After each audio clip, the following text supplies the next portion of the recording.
एक उपासक ने प्रश्न किया था कि महाराज जी, मन कैसे रुके? तो उड़िया बाबा ने उत्तर दिया, नियम पालन से। यदि हम नियम पर दृढ़ रहें तो मन हमारा क्या कर सकता है? नियम तो परमात्मा देखता है, हम लोग नियम पर दृढ़ नहीं रहते, इसी से हमारे देश की दुर्दशा है। संध्या वंदन तक का नियम जाता रहा है, भजन करने के लिए नियम की बड़ी आवश्यकता। हाँ, बड़े नियम की आवश्यकता है। तो जैसे प्रातः काल से सायंकाल तक की हर व्यक्ति की अपनी एक दिनचर्या होनी चाहिए। ऐसा नहीं कि आज हम 4 बजे उठे, कल 7 बजे उठे, पर फिर मन को आप कंट्रोल नहीं कर पाएंगे। मन के लिए एक दिनचर्या होनी चाहिए कि हमको 10 बजे सोना है, 4 बजे उठ जाना है, तो फिर 4 से 4:15 नहीं होना चाहिए, 4 बजे उठ जाना, ऐसा नियम बना ले। और उठ करके हमको थोड़ी देर नाम जप करना है, थोड़ी देर हमें वाणी जी का गायन करना है, थोड़ी देर हमें ध्यान, एक अपनी दिनचर्या। फिर हम अपने संसार के कार्य के नियम, जो संसार के कार्य हैं, उनको भी करते हुए भगवान को समर्पित करें। जैसे जो पद में है, जो आपको राष्ट्र सेवा मिली है, जो आपको समाज सेवा के पद मिले हैं, या आपको जो घर की सेवा के कार्य मिले हैं, उनमें बहुत धर्म पूर्वक आचरण होना चाहिए।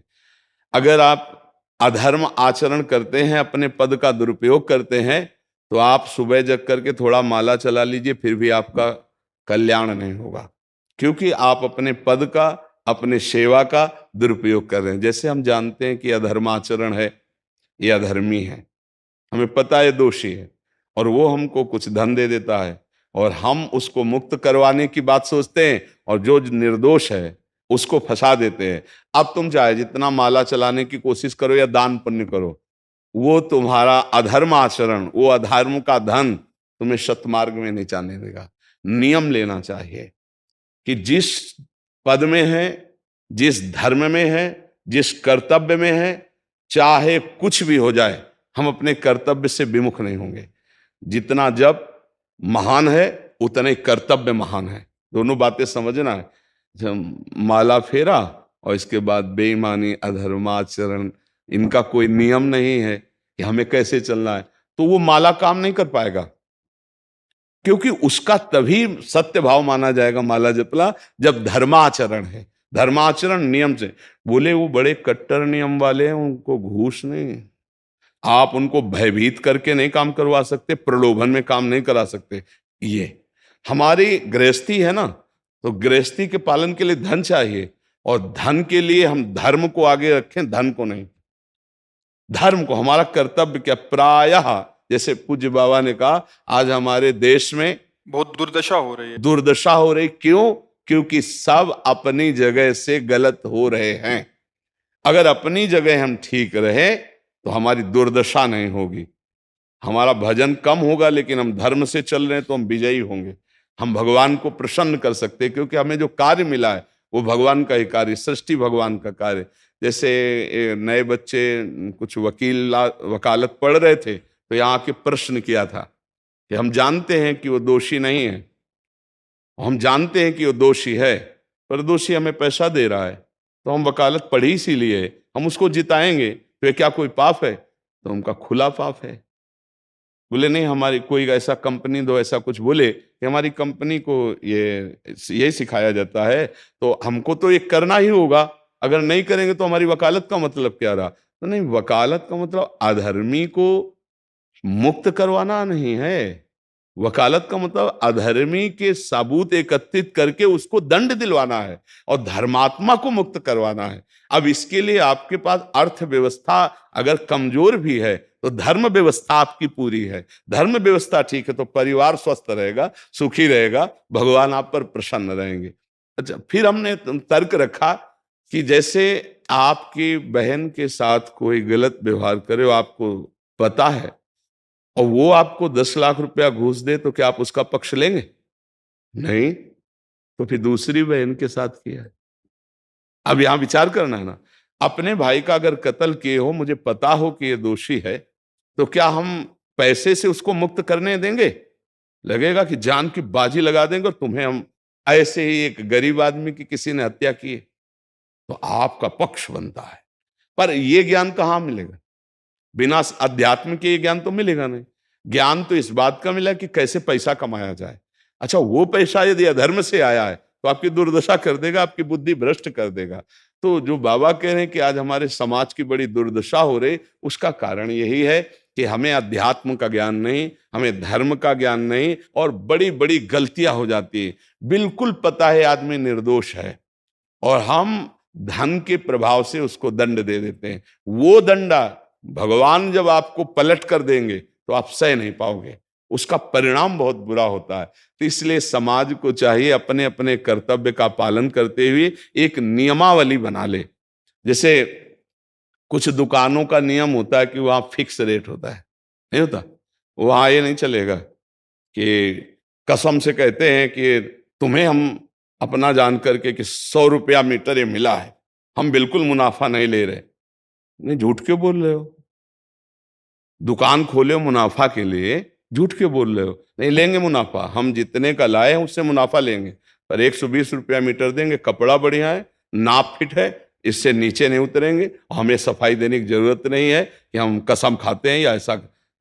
हम जानते हो ये बिजली है, दुकान है, नौकर लगे हैं, तो इसका मुनाफा लेने के लिए दुकान खोलें, कोई दान करने के लिए तो नहीं। तो सबको पता है मुनाफा लेगा, लेकिन एक फिक्स दाम, उससे 10-20 रुपया का मुनाफा लेकर के हम उसको बेच रहे हैं। लेकिन झूठ क्यों बोले? बोले झूठ के बिना धंधा नहीं चलता। नहीं, ऐसा नहीं है। अब असत्य बोलोगे तो उससे जो आपको मुनाफा मिलेगा वो आपकी बुद्धि भ्रष्ट करेगा, और सत्य है कि मुनाफा के लिए है वही चीज, और आप एक फिक्स रेट में दे रहे, बढ़िया है। अब अगर आप कोई मिलावट करके भोजन सामग्री दे रहे हैं, आपको पता है, तो जो खाने वाले के हृदय में बैठे हुए भगवान हैं वो तुम्हारे जीवन में मिलावट कर देंगे, तुम्हारा जीवन महान दुखमय हो जाएगा। ये कहां समझा जाता है? एक आदमी सिंथेटिक दूध बना रहा है, उससे कहो ये अपने बच्चे को पिला, नहीं पिलाएगा। फिर ये दूसरे का बच्चा जब पिएगा तो उसकी हालत क्या होगी? दूसरे शरीर में जाएगा तो हालत क्या होगी? वो केवल धन की बुद्धि रख रहा है। एक आदमी घी में केमिकल मिला रहा है, एक ऐसे अभक्ष पदार्थ मिला है, वो स्वयं नहीं खाएगा, लेकिन वो होटलों में भेजा जाएगा, हजारों लाखों लोग खाएंगे, बीमारी बढ़ेगी, उसको रुपया से मतलब है। ये चीज, ये दुर्दशा हर जगह धर्म का ज्ञान न होने के कारण फैल रही, नहीं फैल रही। एक मरीज बीमार है, असली दवाओं में पैसे ज्यादा है, नकली दवा लेकर के असली के दाम में बेच देना, उसको बिल्कुल फायदा ना होना। लेकिन परमात्मा देख रहा है, तुम जानते हो नकली दवा है, वो तो नहीं जानता बेचारा, ज्यादा पढ़े लिखे नहीं, किसान आदमी गांव का आया है, तुमने दे दिया और उसने पैसा दिया असली के। अब वो पैसा तुम्हारी बुद्धि भ्रष्ट करेगा, तुम्हारे परिवार में कलह पैदा करेगा और तुम्हारा पतन कर देगा। ऐसे हर डिपार्टमेंट में, हर विषय में यदि हम अपने धर्म से चले, अपने सत्य से चले, और थोड़ा भी भजन होगा, वो आपको उत्तम गति प्रदान करेगा। पर ऐसा कहां समझ में आ रहा? अध्यात्म के बिना भला ऐसा समझ में आएगा? तो इसीलिए कह रहे हैं हमारे देश की दुर्दशा हो रही। पूर्वजों में पहले यह था कि हमारा धर्म नहीं जाना चाहिए चाहे प्राण चले जाएं, हमारा चरित्र नहीं जाना चाहिए चाहे सर्वस्व नष्ट हो जाए।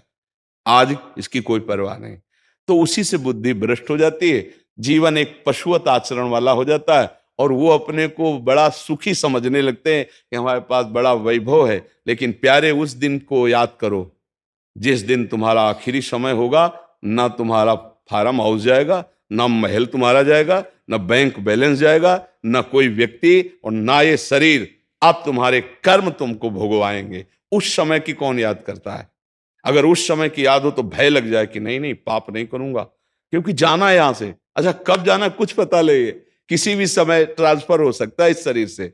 तो हमें लगता है कि महापुरुषों के जो वचन है कि हमें एक नियम से जीवन जीना चाहिए, धर्म पूर्वक जीवन जीना चाहिए, अपने कर्तव्य का पालन करना चाहिए। जो हमारे लिए कर्तव्य, आज प्रायः धन प्रधान बुद्धि होने के कारण कर्तव्य स्वाहा हो रहा है।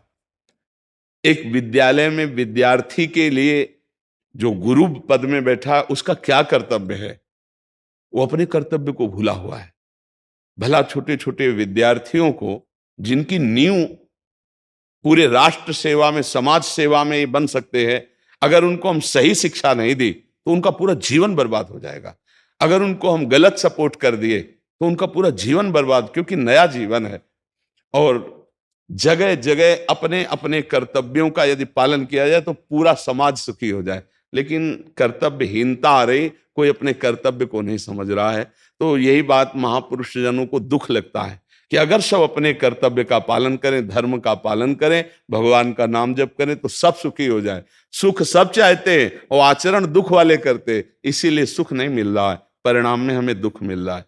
सच्ची मानना, वो रुपया पूरे परिवार में अशांति पैदा कर देगा। और धर्म पूर्वक 100 रुपया लाओगे और 4-5 परिवार के बैठ के नमक रोटी खाओगे, आनंद से सोओगे, बड़ा प्यार रहेगा, भगवान की कृपा रहेगी।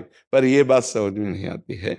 तो ये वृत्ति अगर छोड़ी ना जाएगी तो कुछ भी कर लो, कहीं भी दान पुण्य कर लो, लाभ नहीं मिलेगा। अगर दान देने की बात कही गई है तो धर्म पूर्वक कमाए हुए धन से। अगर आप मेहनत से कमाए हो ना, 10 रुपया दे दोगे ना, तो 10 रुपये का वो आटा ला के अगर 2 रोटी खाएगा तो खूब वजन होगा। और आप 1 लाख रुपया बेईमानी कर रख दोगे ना, तो बैठे बैठे वो गंदा ही सोचेगा, वजन नहीं होगा। उसका गंदा सोचना और आपका गंदा करना दोनों मिल करके, उसके कारण भी तो आप बने ना, तो आपका ही पतन हो जाएगा। उसको तो भगवान बचा लेंगे क्योंकि भगवान की शरण में है। तो मुझे लगता है अधर्म के धन से कभी किसी को लाभ नहीं मिलता। तो अपने कर्तव्य का पालन करते हुए यदि नाम जप किया जाए तो बहुत जल्दी हमको लाभ प्राप्त हो जाए। बहुत सुंदर मतलब ये चर्चा होती है, अगर आप लोग इसको धारण कर लें तो निहाल हो जाएंगे। सच्ची कह रहे, ये जो बातें हैं ये बहुत सुंदर जीवन को पुष्ट करने वाली हैं, पर आप धारण कर लें तो बात है। नहीं तो जैसे लाभ दिखाई दे रहा 50,000, तो ये बातें भूल जाओगे, ये बातें अच्छी नहीं लगेंगी। हे यार, बहुत बढ़िया काम घर में आएगा, पर हमारी ये बात ध्यान रखना, वो 50,000 घर में अशांति पैदा कर देगा। सच्ची मानना, आप धर्म से चलना, धर्म से चलोगे तो भगवान तुम्हारी रक्षा में रहेंगे। अधर्माचरण, देखो कैसी कैसी घटनाएं होती हैं। बढ़िया कार है, फिल्मी गाना लगाए चल रहे हैं, और वो एक्सीडेंट हुआ, आग लग गई, बाहर निकल ही नहीं पाए, वो अंदर ही जल गए। क्या हुआ? ये करोड़ों रुपए की कार भूंज दिया तुमको अंदर ही बैठाल के, धू धू करके आग लग गई, अंदर जल। ऐसे जलना चाहते हो या भगवान के आनंद में चिंतन करके शरीर छोटे हो फिर दाह संस्कार हो, ऐसे कि सब लोग भगवान के नाम का कीर्तन करते ही जा रहे, फिर आपका अंतिम संस्कार वहां जीवित जल गए? क्या हो सकता है? एक एक पल तुम्हारे कर्म का हिसाब होगा, एक एक सेकंड का। ऐसे कर्म करो कि हमारा अच्छा हिसाब हो, बुरा हिसाब। ये मत समझो कोई देख नहीं रहा, वो देख रहा है जिसको हिसाब कर रहा है, वो देख रहा है। उसके लिए कोई वकील या किसी सबूत की जरूरत नहीं होती, वो सर्वांतर्यामी आपके अंदर बैठे ही देख रहा है। तो सदैव जैसे सत्संग सुन रहे हैं, तो अगर हाथ जोड़ के प्रार्थना है, थोड़ी भी बात मान लोगे तो आप सच्चे सुख के मार्ग में चलने लगोगे। नहीं तो भाई बहुत गंदी हवा चल रही है, माया की बहुत गंदगी ऐसी फैल रही, कलिकाल है ना, कि ये बातें किसी को पसंद नहीं आती। वो बात बताओ कि हम कितना रुपया कमा ले, कैसे कितने भोग भोग ले, और वो अध्यात्म में नहीं है। आपको सच धोखे में मत रहना, अध्यात्म में है। जितना आप धर्म से चलोगे उतना सुखी होगे, और लोक में है जितना धन मिल जाएगा उतना सुखी माना जाएगा। लेकिन वो सुख नहीं है, वो चंद मिनट के लिए हाइलोजन की तरह जलेगा, फ्यूज हो जाएगा। और धर्मात्मा दीपक की तरह जलेगा, पर बहुत काल तक चलता रहेगा। इन बातों का चिंतन कीजिए, खूब नाम जप कीजिए और भगवान के भरोसे रहिए, गंदे आचरण मत कीजिए।